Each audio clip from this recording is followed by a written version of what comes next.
नमस्कार दोस्तों, Buddha coaching centre के इस ऑनलाइन प्लेटफॉर्म पर आप सभी लोगों का हार्दिक स्वागत है, अभिनंदन है। आज मैं एक बड़ा ही महत्वपूर्ण विषय आप लोगों के समक्ष लेकर के आया हूं। यह विषय है सूचना का अधिकार अधिनियम 2005। निश्चित रूप से यह उत्तर प्रदेश में आयोजित होने वाली सब इंस्पेक्टर की परीक्षा अथवा उत्तर प्रदेश पुलिस की परीक्षा अथवा अन्य जितनी भी प्रतियोगी परीक्षाएं हैं उनके लिए अत्यंत लाभकारी होगा, अतीव महत्वपूर्ण होगा। निश्चित रूप से आपके प्रश्न पत्र में इससे जुड़े हुए सवाल आएंगे। तो आइए देखते हैं भारत में सूचना का अधिकार अधिनियम 2005 क्या कहता है। सबसे पहले इसकी ऐतिहासिक पृष्ठभूमि को देखते हैं।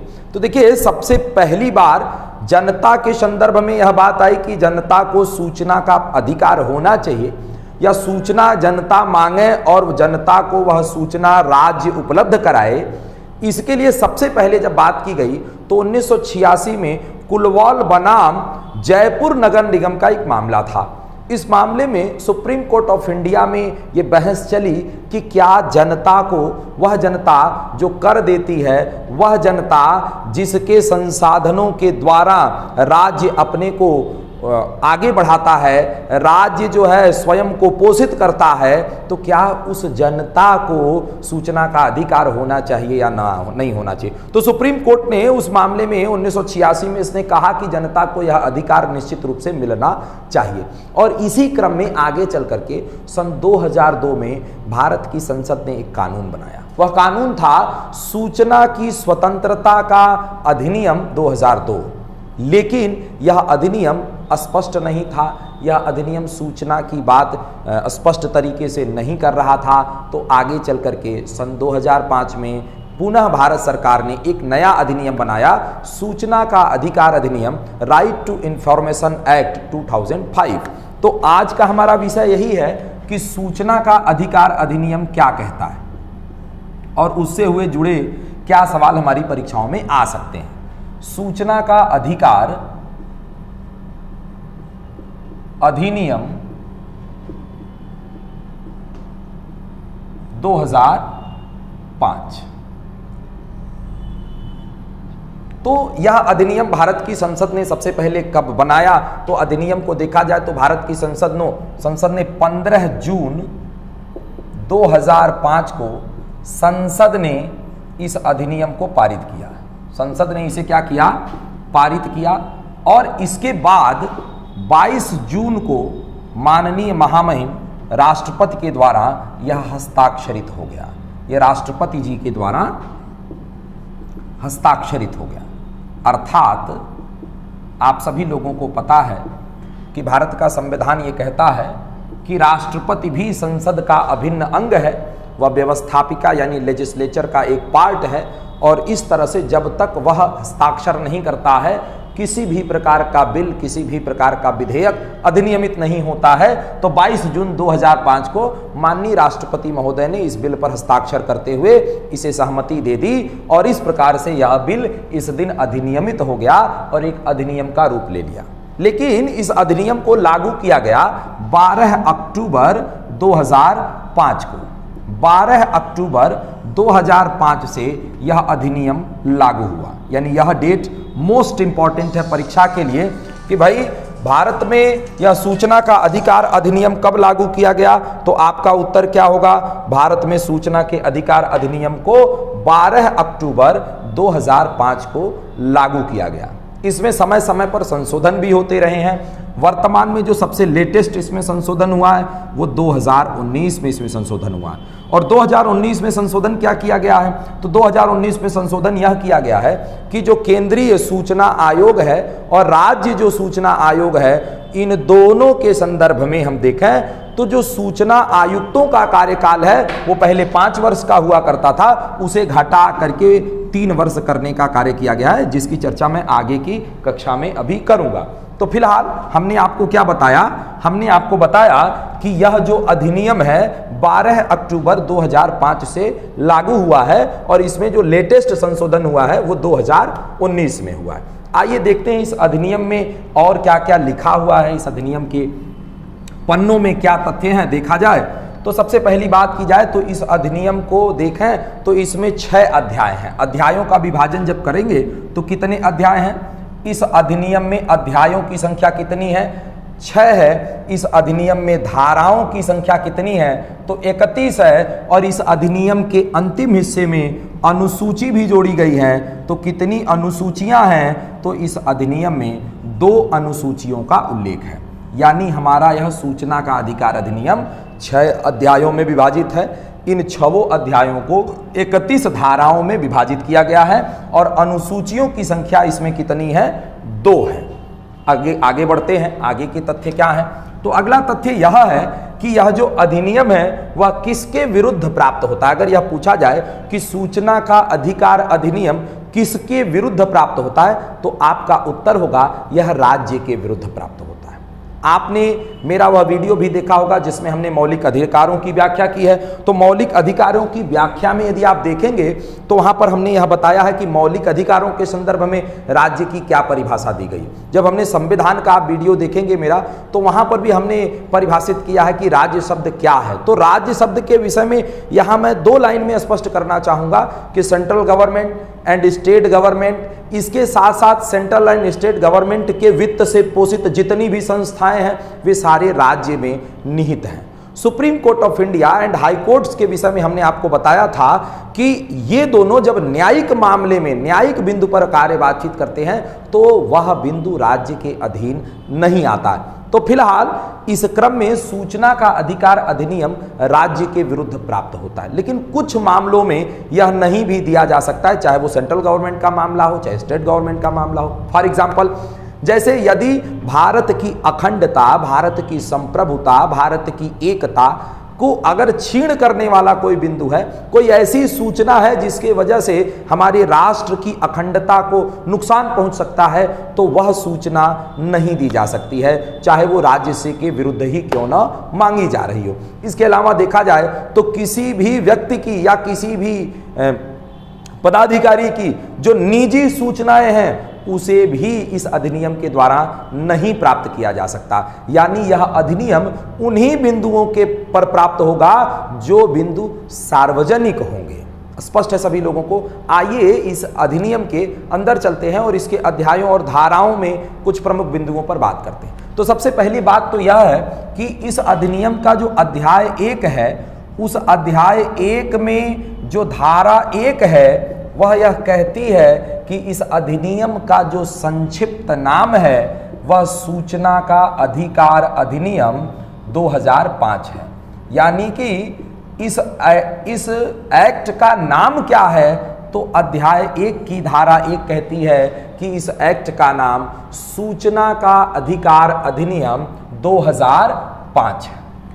अध्याय 2 को देखें तो अध्याय 2 की धारा 3 यह कहती है कि यह जो अधिकार है वह केवल भारत के नागरिकों को प्राप्त है, केवल भारत के नागरिकों को प्राप्त है।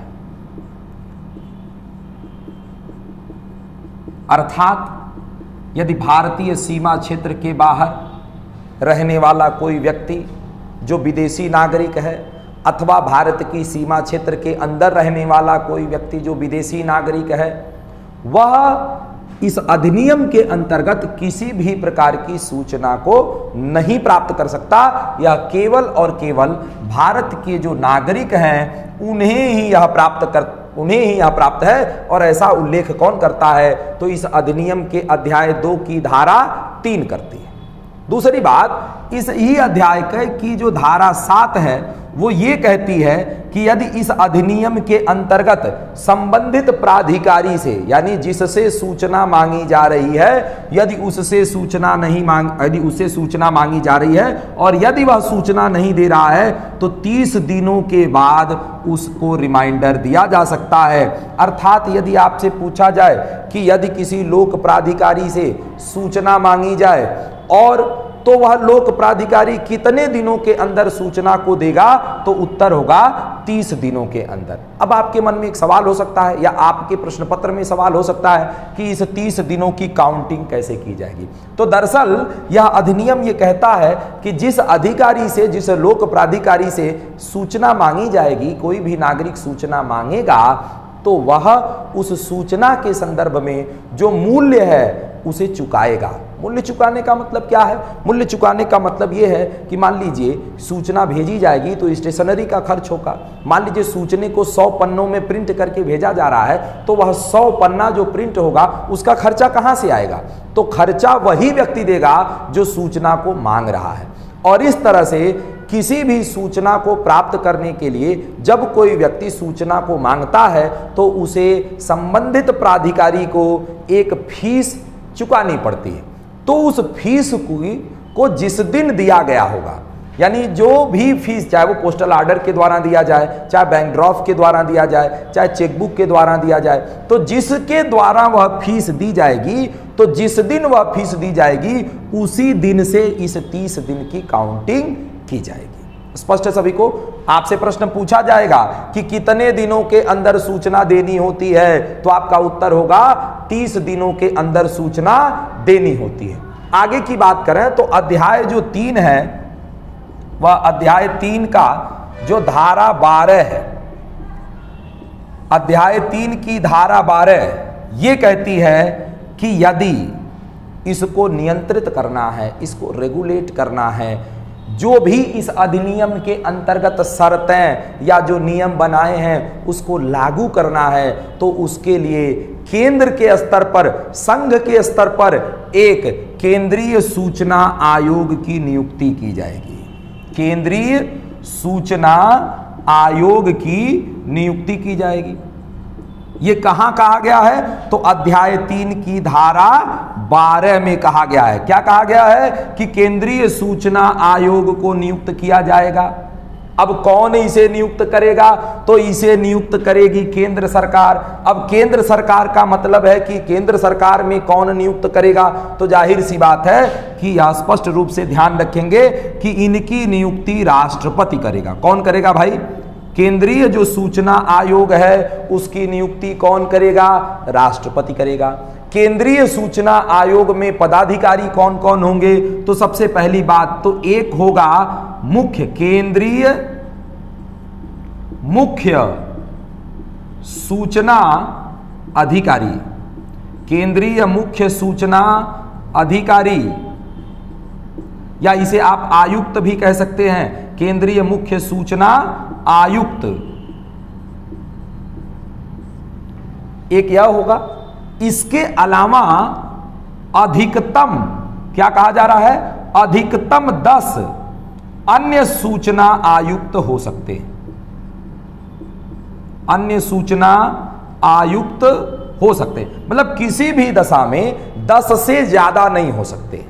यानी मिनिमम जो है वो 1 भी हो सकता है, 2 भी हो सकता है, 3 भी हो सकता है। अभी जस्ट सुप्रीम कोर्ट ऑफ, अभी जो हमारा जो इस समय केंद्रीय सूचना आयोग है उसमें 7 अन्य सूचना आयुक्त हैं। तो अभी सुप्रीम कोर्ट ने ये कहा कि निश्चित रूप से, चूंकि हम देखें तो अभी जो सुप्रीम कोर्ट की रिपोर्ट है वो ये कह रही है कि किसी एक लंबित मामले को 338 दिन लग जा रहे हैं मिनिमम सुलझाने में इस संस्था को। तो कहीं न कहीं वो कह रहा है कि भैया 3 नियुक्तियां अभी इसमें कम है तो उसको पूरा किया जाए। लेकिन कोई सरकार बाध्य थोड़ी ना कि वो 10 सूचना आयुक्त वहां नियुक्त ही करेगी। वो 7 किए तो 7 पर भी काम इनको चलाना पड़ेगा। लेकिन यह अधिनियम कह रहा है कि किसी भी दशा में 10 से ज्यादा नहीं किया जा सकता। यानी कि केंद्रीय सूचना आयोग का स्ट्रक्चर यह होगा कि एक केंद्रीय मुख्य सूचना आयुक्त होगा और अधिकतम किसी भी दशा में 10 से ज्यादा नहीं अन्य सूचना आयुक्त यहां पर होंगे। इनकी नियुक्ति कौन करेगा? इनकी नियुक्ति राष्ट्रपति करेंगे। अब सवाल यह कि इनका चयन कैसे होगा? तो चयन करने के लिए एक कमेटी बनेगी। अब उस कमेटी में कौन होगा, तो धारा 12 यह भी स्पष्ट कर देती है कि भाई इस कमेटी में कौन होगा। इस कमेटी का जो अध्यक्ष है, यानी जो चयन समिति होगी, उसका जो अध्यक्ष है वो हमारे प्रधानमंत्री महोदय होंगे। कौन होंगे, प्रधानमंत्री की अध्यक्षता में जो चयन समिति है वही केंद्रीय सूचना आयोग के मुख्य सूचना आयुक्त और अन्य सूचना आयुक्तों के नाम की सिफारिश करेगा। किससे, राष्ट्रपति से करेगा। तो अध्यक्ष हो गए प्रधानमंत्री। इसके अलावा और कौन कौन होगा, तो इसके अलावा वहां पर जो नेता प्रतिपक्ष हैं लोकसभा के, जो नेता प्रतिपक्ष हैं वो भी इसके सदस्य होंगे। और इसके अलावा और कौन होगा, तो जो केंद्रीय मंत्री परिषद है उसमें से कोई एक मंत्री होगा। और यह मंत्री किसके द्वारा नामित होगा, तो प्रधानमंत्री के द्वारा नामित होगा। यानी कि जो चयन समिति इन लोगों का चयन करेगी उसमें 3 लोग हैं। कौन कौन, एक प्रधानमंत्री है, एक नेता प्रतिपक्ष है और एक कोई मंत्री जिसे हमारे प्रधानमंत्री क्या करें, नामित कर दें। कुल मिलाकर के देखा जाए तो यहां निर्णय भी बहुमत से होता है। तो देखा जाए तो नेता प्रतिपक्ष यदि सहमत नहीं है तो ये दोनों मिल करके बहुमत से राष्ट्रपति को सिफारिश कर देंगे। तो कहीं ना कहीं जिसकी सरकार होगी उसी की यहां पर चलेगी, नेता प्रतिपक्ष कुछ कर नहीं पाएंगे। फिलहाल प्रधानमंत्री की अध्यक्षता में जो चयन समिति है वह राष्ट्रपति को सिफारिश भेज देगी और राष्ट्रपति महोदय सूचना आयुक्तों को नियुक्त करने का कार्य कर देंगे। अब आगे की बात करें तो सूचना आयोग की शपथ आदि के बारे में कहां लिखा हुआ है। सूचना आयोग के बात करें तो कि सूचना आयोग की पदावधि कितनी होगी, सूचना आयोग कार्य कैसे करेगा, तो अध्याय 3 की जो धारा 13 है वह इस विषय में बातचीत करती है। अध्याय 3 की जो धारा 13 है वो कहती है कि जो मुख्य सूचना आयुक्त है और जो अन्य सूचना आयुक्त हैं वे राष्ट्रपति के समक्ष शपथ लेंगे। यदि उन्हें अपना त्यागपत्र देना है तो वे राष्ट्रपति को ही अपना त्यागपत्र देंगे। इसके साथ साथ देखा जाए तो यदि उन्हें हटाना है तो उन्हें हटाने का कार्य भी कौन करेगा, तो राष्ट्रपति ही करेगा। अब किस आधार पर उन्हें हटाया जा सकता है भाई, किस आधार पर इन लोगों को हटाया जा सकता है, तो वहां पर 2 बातें कही गई। पॉइंट नंबर 1 ये कहा गया है कि अगर साबित कदाचार हो, क्या हो, साबित कदाचार, यानी ये प्रूफ हो गया हो कि वह किसी बुरे आचरण में लिप्त है। अब वो आचरण कुछ भी हो सकता है। और दूसरी चीज, अथवा इसके अलावा एक अन्य बात कही गई है कि कार्य करने में असमर्थता, कार्य करने में असमर्थता। आप लोगों को सुप्रीम कोर्ट के जजों की बात याद आ रही होगी, ये शब्दावली कहीं ना कहीं वहीं से मिल रही है। तो साबित कदाचार और कार्य करने की असमर्थता के संदर्भ में यदि सुप्रीम कोर्ट ऑफ इंडिया ने राष्ट्रपति महोदय को, किसको, राष्ट्रपति महोदय को सिफारिश की हो कि इन्हें इनके पद से हटा दिया जाए, तो राष्ट्रपति इन्हें इनके पद से हटा देगा।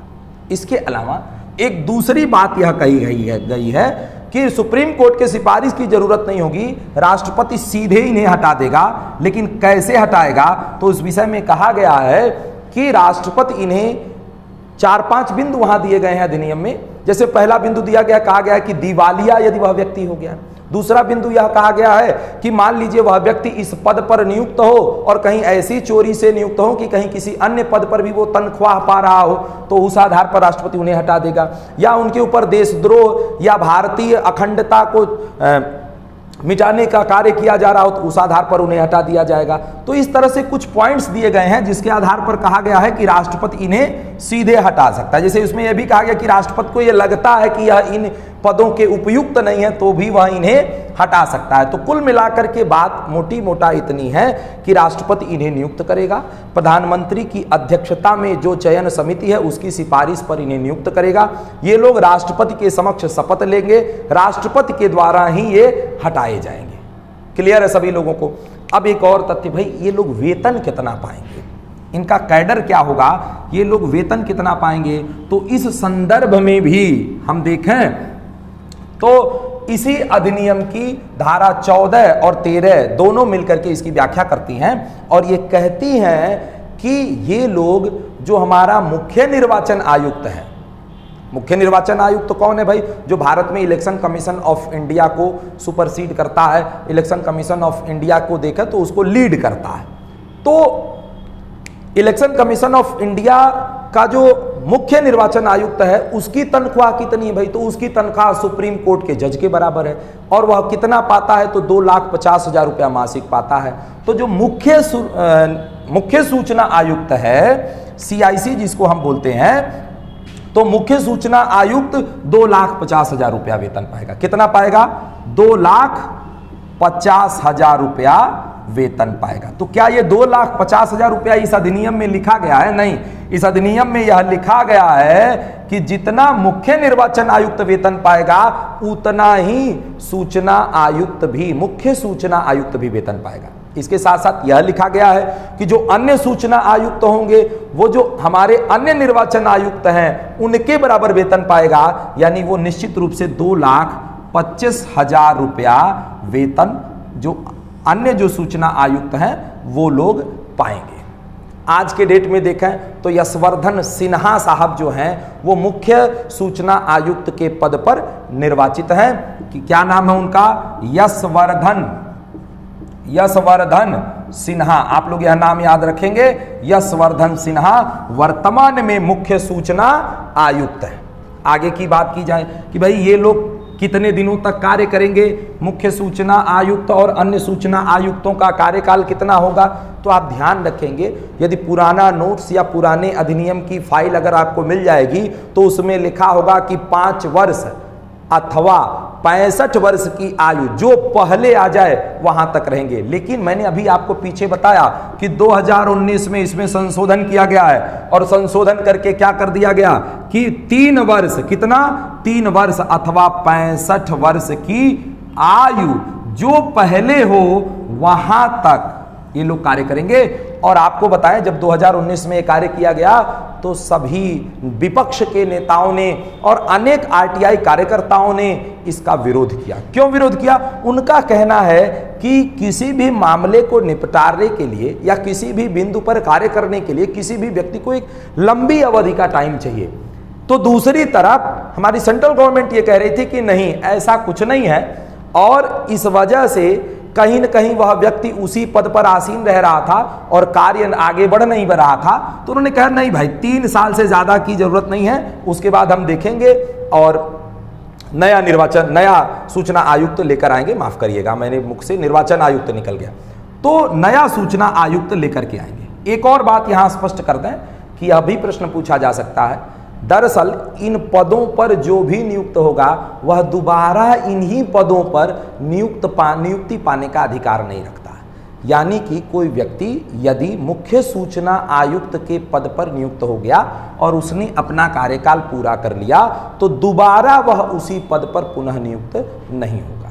अब आप पूछेंगे, अब यहाँ एक और टेक्निकल पॉइंट है, मान लीजिए कोई व्यक्ति अन्य जो सूचना आयुक्त हैं जिनकी संख्या अधिकतम 10 होती है उस पद पर नियुक्त हुआ है, तो यदि वह अपना 3 वर्ष का कार्यकाल पूरा कर लिया तो वह फिर पुनः मुख्य सूचना आयुक्त के पद पर नियुक्त हो सकता है। ठीक वैसा ही प्राविधान हम देखें तो संघ लोक सेवा आयोग और राज्य लोक सेवा आयोग के अध्यक्ष और सदस्यों के संदर्भ में भी ठीक ऐसा ही है। तो वही प्राविधान यहां पर भी किया गया है। हम आगे बढ़ें, राज्य सूचना आयोग की बात करें तो भारत में हमारे पास देखा तो वर्तमान में 28 राज्य हैं, 8 केंद्र शासित प्रदेश हैं, है ना। तो जो 28 राज्य हैं उनके संदर्भ में जो चैप्टर 4 है इस अधिनियम का जो चैप्टर 4 है उसकी धारा 15, कौन भाई? धारा 15 जो है वो राज्य सूचना आयोग का प्राविधान करता है। स्पष्ट है, जैसे केंद्रीय सूचना आयोग वैसे ही राज्य सूचना आयोग। और इस राज्य सूचना आयोग में राज्य मुख्य सूचना आयुक्त एवं मैक्सिमम 10 सूचना आयुक्तों को नियुक्त करने का प्राविधान यह अधिनियम करता है। और इनकी नियुक्ति कौन करेगा? तो इनकी नियुक्ति भी राज्यपाल करेगा। और किसकी सिफारिश पर करेगा? तो फिर एक चयन समिति होगी। क्या होगी? एक चयन समिति होगी, जिस चयन समिति का अध्यक्ष, ठीक वही पुराना प्राविधान जो पीछे हमने आपको बताया कि सीएम साहब होंगे इस समिति के अध्यक्ष, प्लस नेता प्रतिपक्ष होंगे, और इसके साथ साथ देखा जाए तो एक मंत्री होगा जो सीएम द्वारा नामित होगा। ठीक यही प्राविधान पीछे भी था, प्रधानमंत्री, नेता प्रतिपक्ष और प्रधानमंत्री के द्वारा नामित एक मंत्री। तो यहां भी चयन समिति में कौन होगा? चीफ मिनिस्टर साहब होंगे, मुख्यमंत्री महोदय होंगे, नेता प्रतिपक्ष होंगे और एक मंत्री होगा जो सीएम से नॉमिनेट होगा। ये लोग नाम की सिफारिश कर देंगे राज्यपाल से और राज्यपाल महोदय इन्हें पदों पर नियुक्त कर देंगे, शपथ दिला देंगे। और इनका कार्यकाल कितना होगा? तो इनका भी कार्यकाल वही होगा जो केंद्र में कार्यकाल है, यानी 3 वर्ष और अथवा 65 वर्ष की आयु जो पहले हो वहां तक ये नियुक्त हो पाएंगे।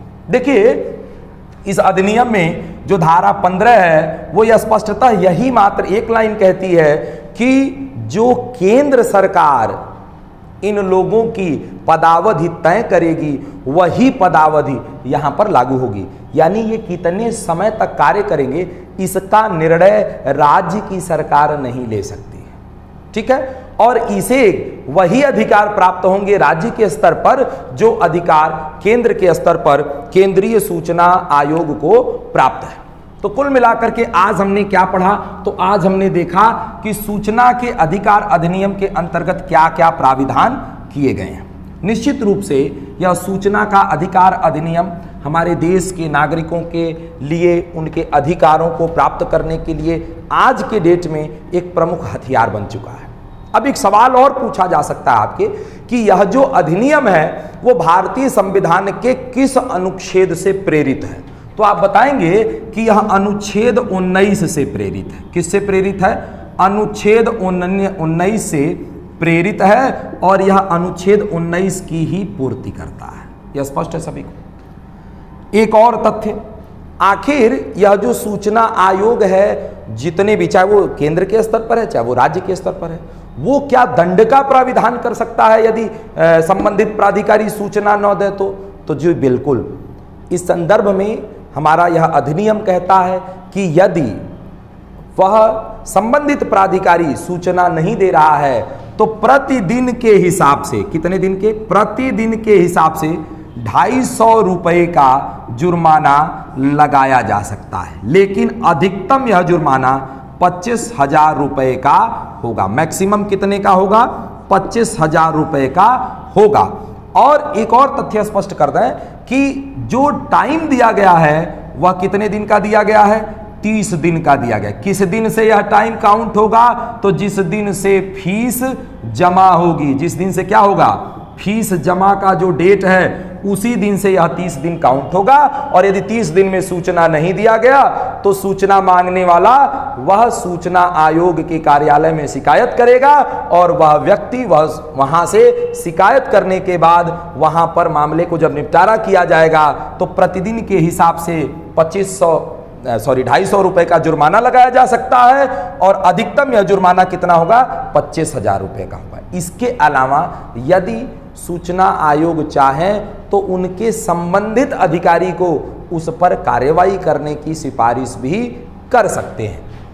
एक अन्य तथ्य, इस 30 दिन में एक अन्य बिंदु भी जोड़ा गया है। वो तथ्य यह है जो अनुच्छेद 21 से प्रेरित है। कहा अनुच्छेद 21 से प्रेरित है? हमारा अधिनियम ये कहता है कि मान लीजिए जो सूचना मांगी जा रही है वो व्यक्ति की जीवन की स्वतंत्रता, क्या जीवन की जो स्वतंत्रता है जिसकी व्याख्या अनुच्छेद 21 करता है, तो उसके अंतर्गत यदि सूचना मांगी जा रही है, उसकी पूर्ति हेतु सूचना मांगी जा रही है तो 48 घंटे के भीतर सूचना देनी होगी।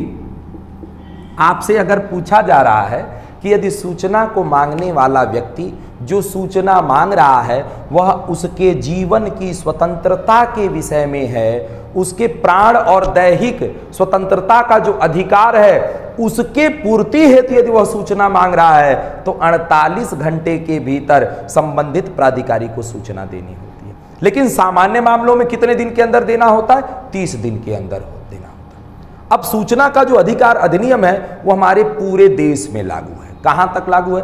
इंक्लूडिंग जम्मू कश्मीर में भी लागू है। हमारे देश में जो पूरे 28 राज्य और 8 केंद्र शासित क्षेत्र हैं, सभी क्षेत्रों में यह पूरी तरह से लागू है और यह सभी भारत के नागरिकों के लिए है और सभी भारत के नागरिक इसके द्वारा सूचना को प्राप्त कर सकते हैं। मुझे आशा है कि इसमें जो पॉइंट्स हमने बताए वो आपकी परीक्षा के लिए महत्वपूर्ण होंगे। आज के लिए इतना ही, धन्यवाद। मैं आगे के दिनों में इससे जुड़े हुए जो अन्य बिंदु हैं उन पर भी बात करूंगा, चाहे वो मानव अधिकार का विषय हो, चाहे वो अन्य किसी भी विषय पर हो, जो मूल विधि या अन्य विषयों पर बातचीत होती रहेगी। आज के लिए इतना ही, धन्यवाद।